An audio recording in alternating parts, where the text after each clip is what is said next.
सुबह का सूरज धीरे धीरे निकला, आकाश को सुनहरी रोशनी से रंग रहा था। एक माँ दरवाजे पर खड़ी थी, उसकी आंखें गर्व और डर दोनों से भरी हुई थी। उसका इकलौता बेटा अपनी साफ सुथरी सेना की वर्दी में अपनी टोपी को ठीक करता है और मुस्कुराता है। अम्मी, रोना मत, उसने फुसफुसाते हुए कहा, उसके हाथों को धीरे से छूते हुए। मैं जल्द ही वापस आऊंगा, हमारे देश को मेरी जरूरत है। उसका दिल कांप उठा। वह उसे कसकर पकड़ना चाहती थी और कभी जाने नहीं देना चाहती थी, लेकिन इसके बजाय उसने आंसुओं के बीच मुस्कुराया। जाओ मेरे बेटे, लेकिन याद रखना, मेरी प्रार्थनाएं जहां भी तुम जाओगे तुम्हारे साथ चलेंगी। दिन महीनों में बदल गए। हर शाम वह खिड़की के पास बैठती थी, एक पत्र, एक फोन कॉल, किसी भी चीज का इंतजार करती थी जो उसे बताती कि वह सुरक्षित है।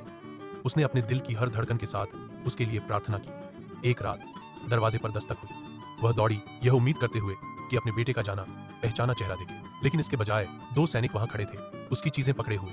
उसके हाथ कांप रहे थे, उसकी दुनिया बिखर गई। उन्होंने कहा कि उसने बहादुरी से लड़ाई लड़ी थी, कई लोगों की जान बचाई थी, लेकिन वह वापस नहीं आया था। माँ की चीखें शांत घर में गूंज रही थी। उसने उसकी वर्दी को कसकर पकड़ लिया, उसकी हल्की सी खुशबू को सूंघा, मानो यह उसे वापस ला सके। और फिर भी उसके आंसुओं में गर्व था।